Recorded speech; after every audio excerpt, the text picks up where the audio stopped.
Hello, everyone. Welcome to a new episode of the After Service podcast. My name is Barry. I'm here with my co-host Christian and our guest Michiel. Michiel, welcome. Thank you. Thank you so much for coming. You are the founder and co-owner of Tets, a brunch place here in the Netherlands. You founded it together with your wife in 2015. Yeah. Can you tell us, how did that happen? Where did the idea come from? Yeah, I can. Thank you for having me, first of all. Nice to be here, and it's an interesting location for this podcast. For those who don't, we are at Venuta Sky Lounge, and I'm in a wine bar area where there are some fantastic brands surrounding me. So, You get thirsty, huh? It's a little bit... It's tempting. We're not there yet, so there's still a little bit more work to do today before we can open a glass of wine. Tets was founded by my wife, Sanne, in 2015. She was already working in hospitality for quite a lot of years. And that meant that she quite often had her weekend moments, let's say on a Monday morning or on a Tuesday, because in the weekend she was either working or working late in the evening. And what she then noticed in Amsterdam back then is if you would walk into a restaurant and you would ask for a glass of champagne on a Monday morning, people would look at you and say like, okay, are you completely crazy or are you at it? And if, for instance, if you wanted to have breakfast at 11, then it would was even more difficult, because then it would be like, okay, so we don't have a menu because the breakfast menu closes at 11 and the lunch menu starts at 12. So that basically gave her the idea to say, okay, so I think that in Amsterdam we should be international enough to have, let's say, a little bit more of a 24-hour economy style of service also. So she did some investigation and thought, okay, internationally the brunch is just something that's out there, that's known. So why not try this in Amsterdam? So she started with one small location in the Bosman Toussaint in Amsterdam Oud-West, which was a fantastic location. And we, so for the first location, I was investor, bookkeeper, and did the finance in the evening. And in the weekend, I was either dishwasher or standing helping out in the kitchen. And I had some other more tech-related companies as well, also in hospitality, been active in hospitality as well. So one became two and two became three. And then at some point, before you know it, you have 3 restaurants in 3 locations in the Netherlands, and then also 2 kids. So then we noticed, okay, so now we know what it is to have a family business. And then a 4th location came in Haarlem.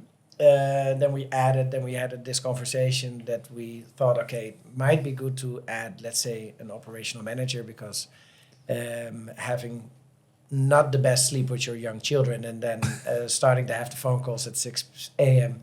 with chefs that were unable to work or whatever happened, or that were at the closed door in The Hague while we were living in Amsterdam. So then we noticed, okay, so this is... Yeah, and it's not easy to go there real quick with the traffic and everything. No, so then we had 4 locations, and then we went into COVID, and then during COVID we grew to 7.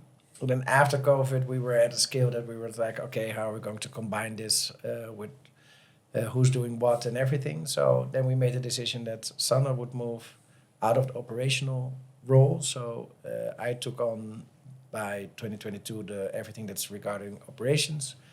And Sanne stepped into the creative role, which she also already had, but basically we divided the task. Yeah, so Sanne has been responsible for everything that's look and feel, that you eat, the way that the places look and feel, so she does all the interior design and everything. And then basically she hands it over to me, and then she goes like, okay, here are the keys. Make it work. Make sure this thing drives. It looks beautiful. And then I do the day-to-day, so... Yeah. How is it in general, I would say, to do this with your wife? Like, you've been doing it for a long time. It became very big. You already mentioned a few things. Like, how do you manage that? I think it was not something that was anticipated, that it would happen and go like this. So I think that helped. So if we were to say it in the beginning, okay, this is going to be the plan. We are going to make a restaurant chain, and we're going to open 20 locations in the coming, let's say, 10, 12 years. And you're going to do it together, then probably we would have said no. But now the way we went into it, it basically happened organically a little bit. And then you notice that you both have your strengths that are that benefit. And if you have that, then at least I think that is a premise that you really need need to have as a starting point.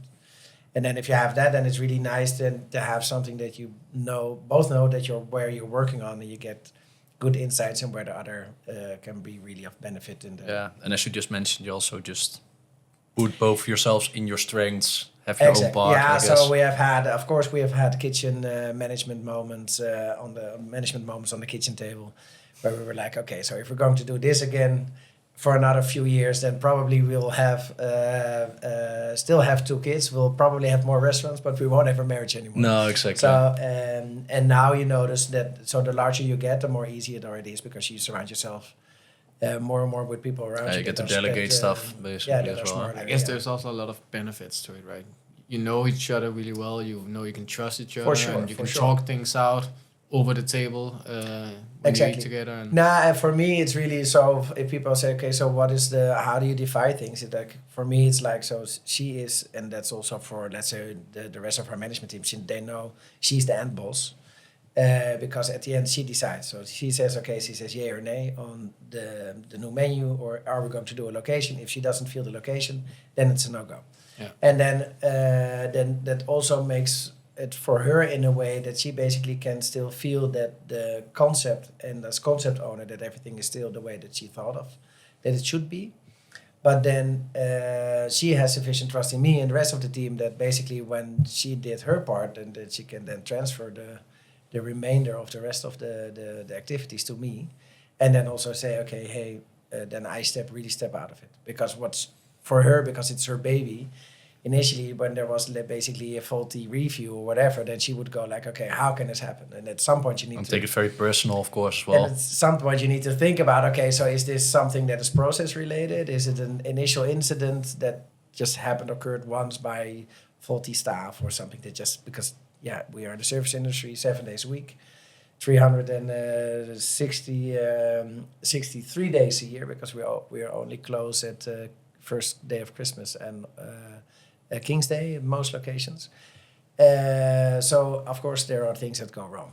But if you take those things to heart, then too much, then it becomes really frustrating, because specifically with more locations, there's a lot of Google reviews to keep. How many reviews comes in on a normal day when you have that many locations? Oh yeah, we have a really proactive review management approach. So I think that we in general receive per location at least a few. A few per day. So they speak easily about like up to 100 a day, basically. If you can find it. So after the weekend, we for sure will have. And you will take you can have 90 really good reviews, of course, but if there's a few bad ones that go straight into the heart. So now everything that comes by is that we really need to figure out is, okay, what does this mean for all our locations? So a little bit to get a little bit more background. So currently we run 16 restaurants, and the 17th one is going to open in 2-3 weeks. And all those locations are fully owned. So we'll have, so it's not a franchise organization yet. And all those locations, that means that we try to run them in the same way, because the expectations for a guest that spend a fantastic brunch at one of our locations in Eindhoven, if they then come to Rotterdam and they have a completely different experience, so that automatically translates in there. So if you have specific anticipation of how your visit will be, then it's really difficult to make sure that the service everywhere is at the same level. That's consistent. Because that's not so that you cannot change other people's personality. So we really you have technical skills and you have, let's say, personality. And in terms of technical skills, whether somebody walks with 2 or 3 plates, I don't really care that much. But people have an anticipation of the type of sit down experience that they will have. And that needs to be the same across the board. So what we really try to do is to flag.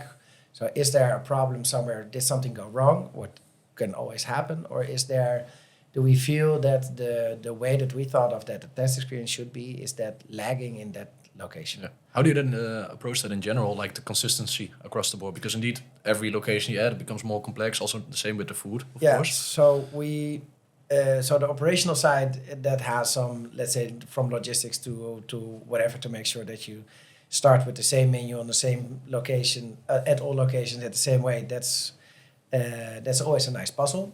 that rarely goes completely well, but that's something that you just get used to. But more on a service level, we basically really mapped all the, let's say, 18 steps that we feel that somebody should walk through when they're like a guest journey. A complete guest journey, which written down with the roles and responsibility of everyone in the organization to make that happen. So we train on this. We do mystery visits to see whether or not it works. Ah, nice. But we also see it back, and we also try to really reach also in terms of KPIs to make sure that everybody is managed in the same way. So we know that if our service plan is followed properly, what our average spend should be. And we know that if there's one location, it's basically, so our average spend is around 22 euros ex VAT. So that also means that we need to have a lot of guests to make it to get this into an efficient organization. But the other one is so that if we see that the location is basically, let's say, lagging at 19 or 18.5, then we know that there's one round of drinks missing. Yeah, it adds up right away. Yeah. Because it adds up. And then we know, then we know that we need to zoom in on that location to see, what's happening. So is it because they are, when it gets too crowded, that they don't spend sufficient time at each table to make sure that there is a second round of drinks coming in? Or is it really specific that location is really basically has a lot of coffee and matcha drinkers and whatever, because that really adds up the production time that you need to make sure that everybody is drinking, because matcha lemonade really sounds nice. But if I have a ticket of a group of 6 people and they have 6 different types of coffee or matcha or chai and iced with different types of syrups, then you need the barista skills that you need to make sure that you can get it out on the table in 5 minutes is incredible. Yeah, and then you're also still depending on what happens on other tables. So then you need to figure out, so where does it go wrong? So we need to focus in here and zoom in that people just basically start with a bottle of water on the table to get that second round of drinks in, because there is where... So this is all... So we have a lot of things that gives us management input. And then we have a lot of session with all the managers to make sure that they know what we're doing. And we get them all together in the same room and make sure that they also collectively learn from each other. But how do you ensure that these changes, every time you do a change in the way you do stuff, how do you make sure it reaches every single employee in the organization? Really difficult. So we have somebody whose basically sole responsibility is internal communication. Yeah. And she got that role because she was working for us on the floor, and she was already a communications study graduate. Yeah. And she was in an in-between year because she didn't know what to do. She's from the UK, and she was working in one of our Amsterdam locations. And basically, she at some point drafted me an email. She said, so I think that you come up with really nice things at the office, but you should know that it's really a little bit lagging on how much this message gets across to your actual employees. And I think that I can be of benefit to make that better. So it's a nice way to introduce yourself as well, to be honest. And by the way, my name is... I've been working for you for years. My name is Lily. This is the location that I work with. And she was on the table. I had a conversation with her 3 days later to get acquainted. And then 2 weeks later, she had her role. And she started. And since then, that it really helps.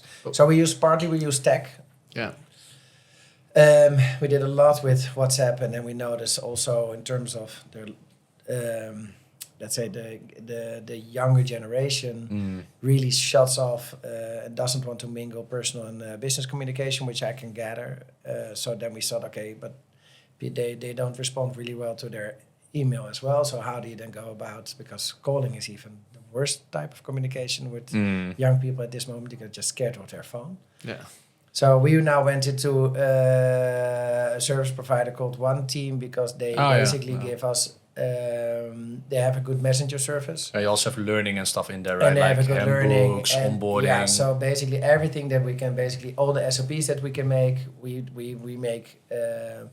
make mini tutorials out of it or whatever. We have one platform where we can distribute it to everyone, and that really works. But also so important when you start thinking of the skill that you have in mind later on, and something we'll definitely touch upon afterwards as well. Before we do that, I'm just curious also, because you grew to the locations where you are now. When did you guys realize that after you opened the first location that, this has potential? Yeah, so I think in the end it was COVID that really gave us the idea. Okay, we really have something that's now sufficient into a brand that we really went into from a, let's say from a concept into a brand. Because initially when we started the first location, that went really well, quite fast. Then we were initially thinking, okay, let's be a little bit careful because before you know it, a new location comes up and then everybody goes not to our location anymore, but they will go on to the next. And then that didn't happen. So then we were cautiously looking at Utrecht as a second location. But when we opened that location, we noticed that people really weren't really aware what we were doing. So then there the concept at the moment didn't stick. So we were selling, let's say, French toast, and people were asking what is French toast, and then we were explaining it in Dutch. It's a wentelteefje. And then people were looking at us, what's a wentelteefje? So then we explained what a French toast was, and then we needed to explain, okay, and we serve it with bacon, banana, and maple syrup. And then they were looking at And us. they're saying it's like a pancake. So you can say, but with bacon and with banana, how do you combine sweet and so all those things were. So then we were like, okay, so maybe we're too soon. Maybe it's just an Amsterdam concept that works. Maybe because people were just basically asking, okay, can we get a cheese sandwich? So we don't serve a cheese sandwich. No. Yeah, okay, then give me a toasty. And was like, okay, and ham and cheese toast. It's like, no, okay, it's not what you want, of course. We serve a croque madame with the cheese on top and an egg, and then so then you notice, okay, so so then we had this conversation. Okay, so should we twist the menu and make it more generic, or should we stick to the concept and then see what will happen? So we did the latter, and then we noticed at some point, okay, so this is working. Because there was initially we noticed, okay, so we're not for everyone in Utrecht, but then there was a specific type of guest that was coming, and before we knew that started to grow and to grow and to grow. So it also has to mature a little bit. People have to get used to it, and then they start talking about it. So then the third one location in The Hague, we were like, okay. Then we came to then we noticed, okay, so here we didn't do very good location scouting. Then we were like, okay, so we weren't in the best part of the city where we should be, because there were only, let's say, there were internationals, but we were missing the students. And we know, okay, back then we already knew, okay, so our concept really is from, let's say, from 18 onwards, because they, specifically during the day, people more female than male, more younger than older, and because the older ones, they go for drinks, not for food, and young people go for food with drinks. Yeah, and it's very affordable, right? What was it, the price per cover? What you just mentioned? Yeah, so our average spend is, let's say, in VAT, let's say 25 euros. So that makes it different, because so during the day, and it's still a little bit also, specifically for people that are a little bit younger, you can eat out during the day quite a few times, and they won't have budget to go to, let's say, the place where we're currently sitting to do that. That would be 8 visits at that. So there's the and for us that's also a little bit strange at some points, because people basically, you now need to pay for, let's say, a small dish carpaccio, let's say somewhere between 18 and 20 euros. And then people, when they come for a sandwich at that, they still look like, okay, why am I paying 15 euros for whatever, an eggs Benedict with or what we call an eggs Norwegian with salmon. And so then we go like, so people still have in their mind that eating during the evening should be more expensive than during the day, because during the day is functional food. Because I can just gonna get a sandwich at the supermarket. Yeah. So that's why we are really focusing on. So for us, really eating in-house. We really want to do sit down. We're not a grab and go location, because for grab and go the price point is, then we are still even too high. And we are now. And also the type of food you serve doesn't suit that. No. So taking your eggs Benedict on the go, which we serve eggs Norwegian. Sorry, I prefer that name. We have a Benedict with ham, and we have a Norwegian with salmon. So and then we serve it on a croissant with a lot of hollandaise. So I think we should eat that tomorrow. Yeah, like that's what I told you, right? Like we have the breakfast at the hotel isn't that good, but I said it to you because it's also really our type of breakfast in the way. Also the French toast, for that matter, it's just really nice. It's amazing. And then especially the OG location is kind of fun to go. Also, where it all starts. Interesting, you mentioned earlier, like you actually grew during COVID. Yeah. Like I think a lot of restaurants were standing still or just, you know. Yeah, so that basically indicates, I think it's a level of indication on how, as an entrepreneur, to call it an entrepreneur, you can have just basically a plaat voor je kop, zoals in How do you translate I don't know that? how to translate it. So there's overly you can so we are always enthusiastic when we see something. Yeah.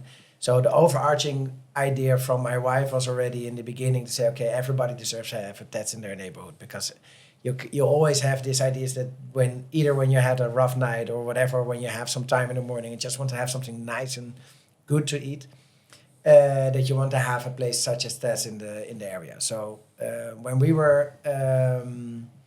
we came across locations also during COVID, it was that we thought, okay, so why not? So how bad can it get? How But long? they were also on sale in a way, right? It was It easy to come by. Yeah. So there were some locations that we probably wouldn't have gotten to if there wasn't for COVID, and we initially thought, okay, in the first lockdown, after this it's done. And then there came the second, and we were like, after this it's okay.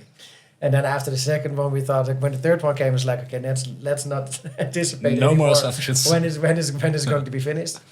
But for us, it was, so basically that was also the moment that we thought, okay, so we were doing a lot of things. So we started doing takeout, we started doing delivery, which wasn't that big before, and that really went really well. Then we started to do for all sorts of moments, for Easter, for Mother's Day, for with Sunday, we would do boxes that we would then do drive around all the country. So we would have 20 people driving cars, and we would nice. we would deliver 300-400 of these brunch boxes, which we then with an explanation video. Okay, now how do you poach an egg, and how you should do this and whatever. So cool. it would have all the components. You could make it at home. It's the typical story we hear a lot when we speak like with people like you who actually grew to the play, like now they're thriving, but they actually did that during COVID when a lot of the others were struggling. They start to become inventive. See, how can we be creative? How can we actually get our name on the map and then build it up? And at the end, I think I don't want to calculate. I have calculated at some point what the total cost of COVID has been. So either you win or you learn. It has. We've learned a lot during that phase. But after which we did figure out, okay, so when all this happens and people really throughout the country were really engaged and enthusiastic with what we were doing, so then we noticed, okay, so now that also means that we need to now set up an actual plan and figure out what's going to be the dot on the horizon. So that initially was 12 locations, and then see and then consolidate and then see. That aged well. So then we were at 12, and we were like, yeah, but this is still a little bit not enough. And that's, so the difficult thing is for us, at least in the way that we are set up, is that our locations are not multi-million venues. So let's say on average a location of us is somewhere between 800K and $1 million in revenue. So that means that you need, as soon as you start to build an overhead organization, then that means that you need a lot of locations with their contribution to make that work. Because to fund it again. So what happens is, for us at least, is that we initially start to grow in your organization, and then you need to grow in your operation again to make sure that you can afford it all. And then and that is basically a harmonica that goes back and forth. What does it look like currently for you guys, like structure-wise? We are now in the operational growth phase. Yeah. So that's why. So last year we only opened 2 locations, but that was because we couldn't find enough suitable locations. So with the current opening that's coming up, we're at 17. The first one, there's already one planned for September, which will make 18. But the target for end of this year is 20 locations. And then the idea is to have 40 locations by 2030. You just mentioned you had some location scouting issues perhaps when you just started with it, perhaps also because the areas weren't ready yet. How do you approach that today to make sure that you find the right locations? Well, we notice now that so we're initially, so you were basically, we were investigating something that we were calling all day brunch, And now there's a larger following and a lot more offering in that sense, which basically helps us. So they're following our concept, basically helps us in now making the market. Yeah, exactly. So I think that where 10 years ago people really didn't know what brunch and what French toast and all those things were. Last year we put our own all-day brunch recipe book on the market, which we were asked to do by a publisher. So that also defines a little bit that, okay, so it's not no longer that we are looking for a trend. It's basically that the trend is there, all day is here to stay.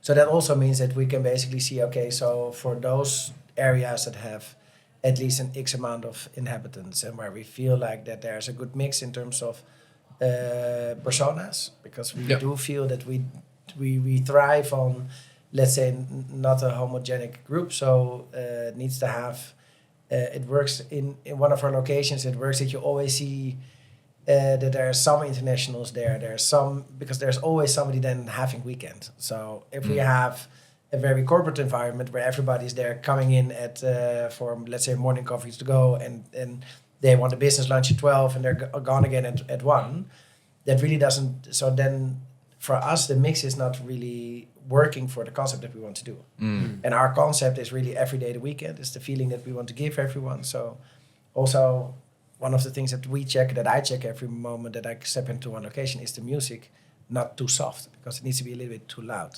If we serve, we also always want to have a little bit of over serve.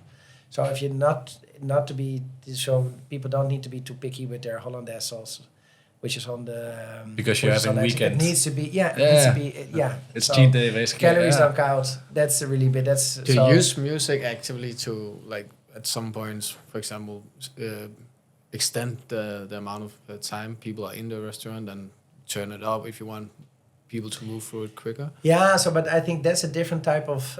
So people for us, they sit, they relax, they recuperate from the day before, and they sit with friends. In terms of, but it's always a little bit more laid back than proactive. So we are some locations that we have that have bigger size. We are going into some programming on the Sundays and Sunday afternoons to make that happen.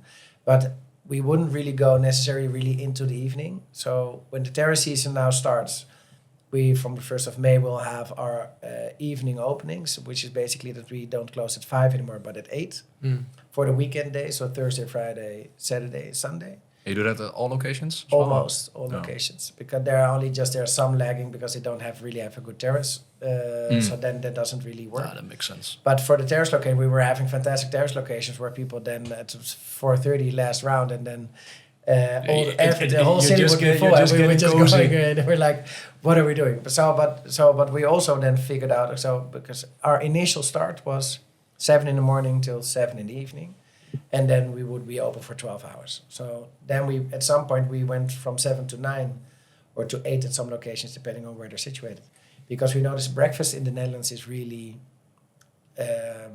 difficult. Breakfast time. Yeah. Because that for people is not something that you do in a sit-in environment. So that's either grab and go, or it's intermittent that you don't do anything at all, or you take it from home. Or you take it from home on the bike or whatever. Yeah. So that's really a functional moment rather than a relaxing moment. So what we notice is that people start to come in from 9:30 because they have the time, or they have a day off, or they just went out for a workout. So the mindset is completely different. And then, but towards the end of the day, we feel like specifically now that I think there's going to be a big shift in the way that we will go into and look at dinner time.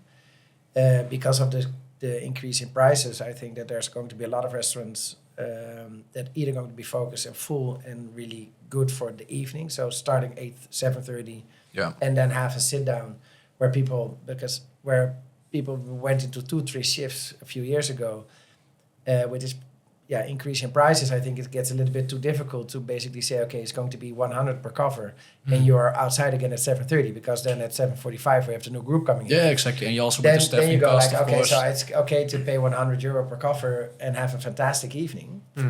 But if it's going to be on the table, in and out in 1 hour and 45 minutes, because I need to be in at 6 and need to be out at 8, Yeah, I think that will. I think that will shift, and that's because of the. That's partially because of pricing, and it's partially also because, yeah, you go out to dinner with an idea to spend your evening, or it's going to be more functional food, and I feel that the drinks moment, the aperitivo in Italy, and the way that they look into food and having your outside moment, such as in countries in Spain or whatever, that will come in this Dutch summer as well. So that 4 to 7 is a moment that I believe in will grow, and it might. I already started to say this last year, so I was manifesting maybe a little bit too soon. So what we notice is that people really beers and bitterballen is really that's solid, that everybody knows, but that's mere the lingering and having some more nice things on the table during the 4 to 7 moment. That is something that we are really seeing as an extension of our current. I think I also day. read some article about it. I think what's his name, René Bogaert, who had that He series. also- Also, like for them, I think based on the margins, it's becoming the best part of the day. Actually, Yeah, because it's so. So also for him is, I think that he noticed that that so the way that we also look at business now is that you partially need to look at your margin, but the most important thing is that I look at spend. So because if I'm getting people in with spend, then I can look at productivity, and with the productivity increase, I can look at my staffing costs, and staffing costs most important. and then you can optimize on that again. Yeah. And if that costs me, if it means that I need to take a little bit of margin away from let's say my drink revenue, that means. But if it increases the productivity in a specific moment, the other costs are all fixed costs, so it will have a net contribution. Yeah. So that just makes sense. But it also, so you can offer this, you can basically you can put it on your poster, but then people still need to make sure, have the idea, okay, that it also resonates, and that they also want to go take the bike and come to your location. It's interesting. Like, you're clearly very analytical about the business as a whole, looking at how can we optimize here and there. And I can imagine it's especially interesting when you have that many locations of the same concept, because if you find a way to tweak something in just one location where you might test it, then the total revenue boost can be significant. But I'm curious, how much of a headquarter do you have now? Because you have all these locations, but how many people do you have that are not operational, but doing these things, analyzing data, looking for ways to optimize the organization as a whole? Yeah. And also, how are you going to look into these things in the future? You mentioned earlier that you're not franchise driven yet, but seems like you might go in that direction. Yeah. Yeah, a good question. So first, HQ currently is 2 people on HR, 2 people on comms, so 1 external, 1 internal, 1 on events, 1 on controller, and then 3 which are basically partly regional, responsible to assist their It's like area managers. but with me, we made it a little bit different. So they are part of my operational management team. So they each have let's say, main focus point, and because those focus points are more national than regional. Yeah, so instead So of one focusing on the region, they actually have a so certain aspect of business. they are working as autonomous as the I can let them. So that's so one has basically has the everything that's overarching surrounding HR. So he has to sit down with the let's say the persons on HR on our in our office, and make sure that all the end of month goes well, but also on what are we doing in our learning and development items and whatever. One has facility, because so maintenance of piping and air conditionings and all those things, and what do you do with your grease, and what do you do? So all those things are overarching items, but also reservation system and all those things. So there's one person who's responsible for this, and the other one is F&B. So those 3, because those are all operational items that come by all the time, and they have their sole responsibility for that item, and then the 4 of us have our meeting to discuss, okay, so how do we then make sure that it reaches the individual managers? So is there an SOP for it or whatever? So then we need to do it with our internal comms. and they make sure, okay, that we then for all the let's say the physical contact with the locations, they all three have a cluster of restaurants where they focus on and check in with. And so you're basically a little over 10 people then, or around 10 on the HQ. And how many employees do you have in total? A lot. Approximately 300. Okay. We often notice when we speak with people that when they get at that stage, that they also notice that it becomes indeed a lot trickier to get the communication out, but also to grow further. So we often hear people that say, it's fine for us for now, but you are in a very different focus in that sense, because you're planning to grow a lot further. Yeah.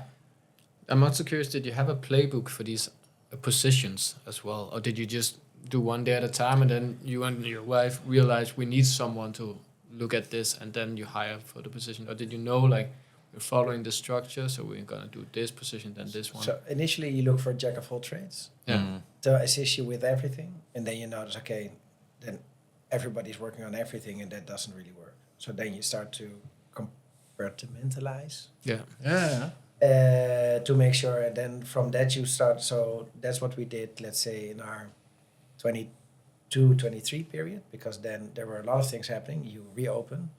There's a lot of people, a lot of locations that the revenue was going through the roof.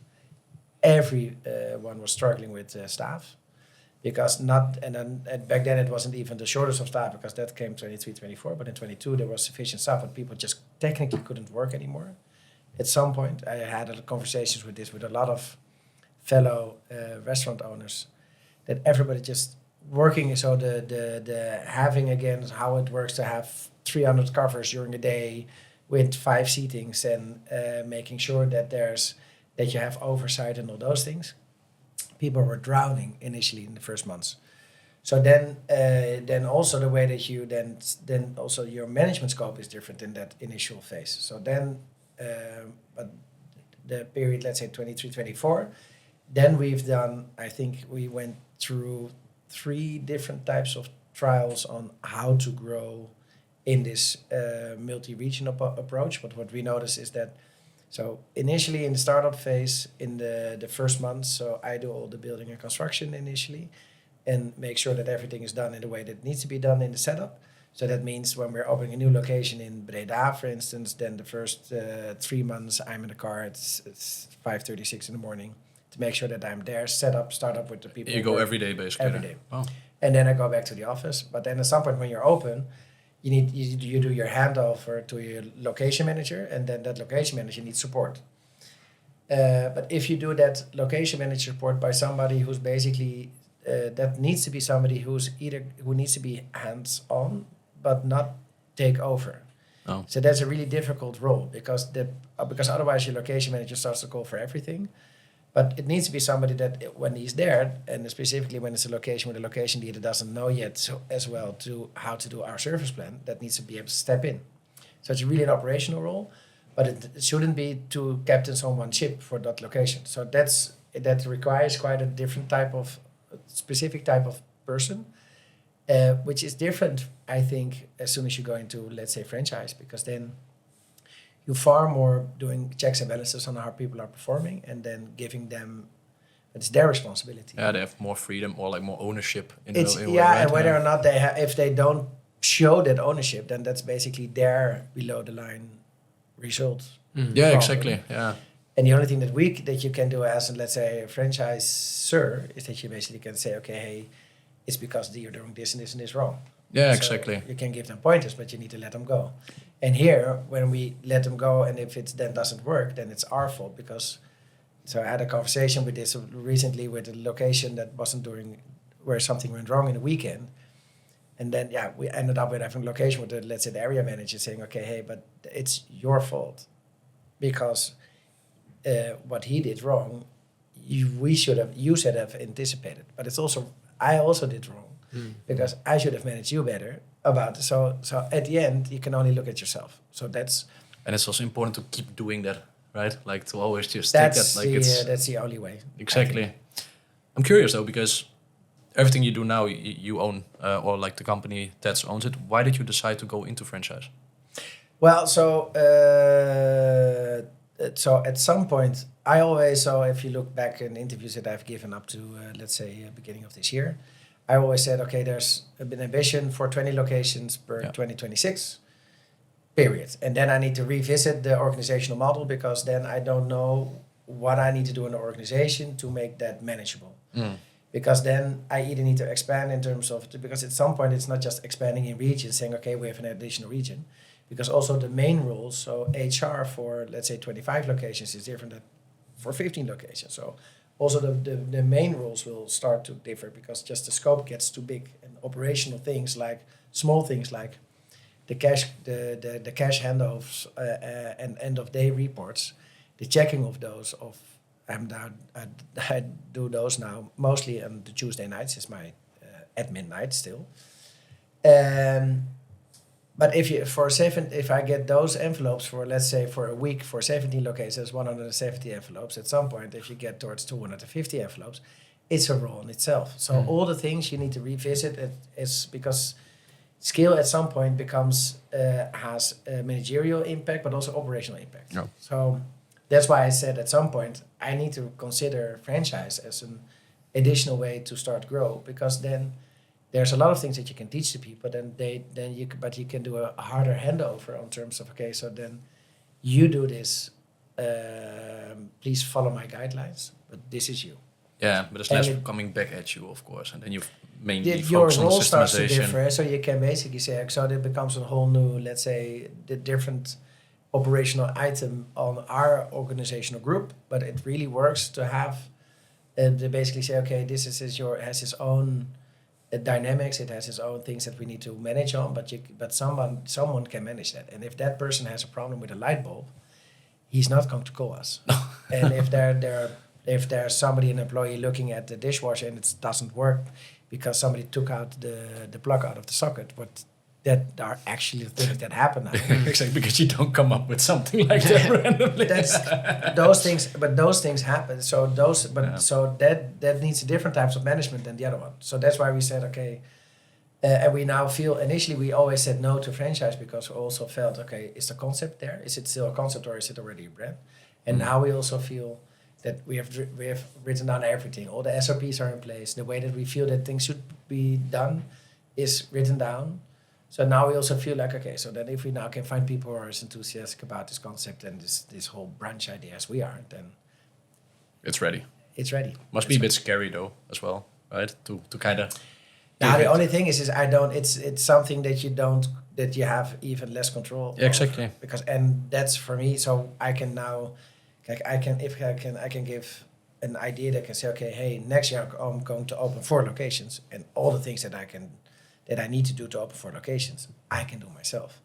But to say, hey, next year I will have 10 franchise locations, I don't know, because I did not that I have far less control, because you need to find the entrepreneur next to you that's willing, that feels as confident on how you do things. That's a complete new thing, of course, how to go So about that's it. So that's also exciting, right? It's very yourself with new so things. for me all the organism. So I like so I've been let's say running the operation for quite a few years now. So I've seen basically everything that can go wrong, but I've basically seen everything that happens within the restaurant.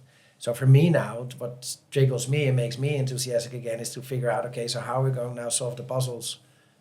Not on making sure that there's sufficient staff every day and that we meet our target, but how are we going to make sure that we make an organization that the things that are coming, that are happening, that we stop throwing as many boomerangs, as we also say, that that things are stop coming back and happen again. So you say, okay, so how are we going to make those things smarter? Yeah. And how are we going to step into what would be the model if you do go ×2? What would be needed and how do you go about it? And can we also expect to see TEDs in other countries than the Netherlands in the coming years? These for sure. The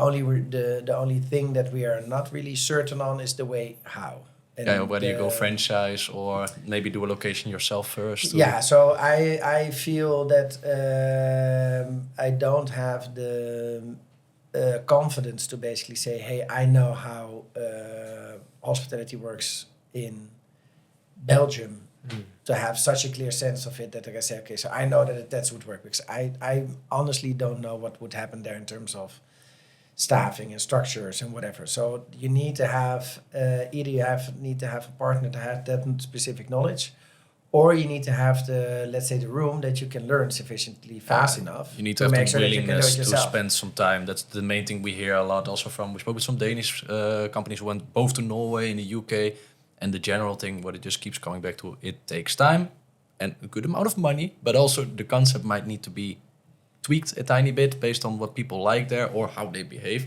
Remember that example that we had someone, they do a Sunday roast, and it's like unlimited steak. And in Denmark, perfect. People eat 300 grams. They went to London, did the same, and it cost them so much money because people on average ate 800 grams. So they were losing money every Sunday, and then influencers were promoting it. So it's like those differences. You should come to Copenhagen with what you're doing. It's a perfect fit. Maybe a bit small, the country before it, but... Nah, so for me, that's for me. So that's why I say so. I think that in terms of focus, for us, we have basically two main things that we are currently running. Is making sure that operations that we start and go towards this, let's say, this goal of 20 locations by the end of this month, and by the end of this year, but also open that first franchise locations, and B, to make sure that I'm now ready to scale the organization in the sense that that we know in terms of processes, okay, how can we open another 5 next year, that everything is set. And then at some point, if I can reach that moment where I can step, that's my other goal for next year, is that I really take a step away from the operation, to have basically the option and opportunity to take time to investigate I was also thinking, other countries and all those things. since you opened TED and went on this journey, did you manage to take time off, like going on holiday with the family or stuff For like that? sure. Yeah. So but is there? I think that there have been maybe 5 days in total in the last, let's say, year that I haven't looked at my phone. Nah, that's not true. Maybe 2 days. I thought you were saying that. Maybe 10 days. Never mind. But indeed, not No, looking so at your even phone, when you're so in terms of when I go on, so I have a fantastic operational team. So, and that it has taken me some time to figure out, okay, so what are these roles and how do you structure it in a certain way? So we went through a lot of people where we tried out, okay, so hey, don't know whether it's going to fit. And what we did wrong initially in the beginning also is that we tried to make a role a little bit too much surrounding a person rather than creating a role which is needed for the company, which is the basics that are needed for the company, and then basically tweak from there. And I think what we now figured out is that how this operational layer should look like, this HQ layer, and also now we're looking into, okay, what's going to be then the next step. So how are we going to add people from the bottom to make sure that they can, because the bigger their topics become, the more overhead time that they need to make sure that they are working on the, let's say, the big items rather than individual support of locations. Yeah. So that part is now, I think, done. And when I go on holiday, then there's always going to be something that goes wrong or some decision that needs to be made. But it's not that I'm then constantly looking in the camera and I think how things are going. Yeah. It's a bit more small ad hoc things perhaps that happen. Yeah, and some things that just always are continuously going to be going on. And I feel that I would prefer to be in contact and be part of the decision making also when I'm not there, because then it will take me 30 minutes in the morning and then I will put away my laptop. And then you're just in the loop on what's going on. And But at then the at the same end of the time, it might now naturally become a little bit less when you also try to position yourself slowly further and further For away sure. from operations. For sure. And then you get, but then again, it starts all over again, because then you might do the same thing It's in a new just, country. I think that there will be hardly any entrepreneurs that you will have on this table that basically that step away from It sounds like you're having a lot of fun with it as well. That's the most important thing. We are running out of time. Thank you so much for coming by. It was a pleasure speaking with you. And I think in a year or so, maybe we need to do a part 2 to see how it's all going. Let's see that. my words will be used against me. So then you said... Oh, no. Because we also constantly talk against it. We say different things all the time. So that would be very hypocrite of us. Appreciate it so much. Thank you so much.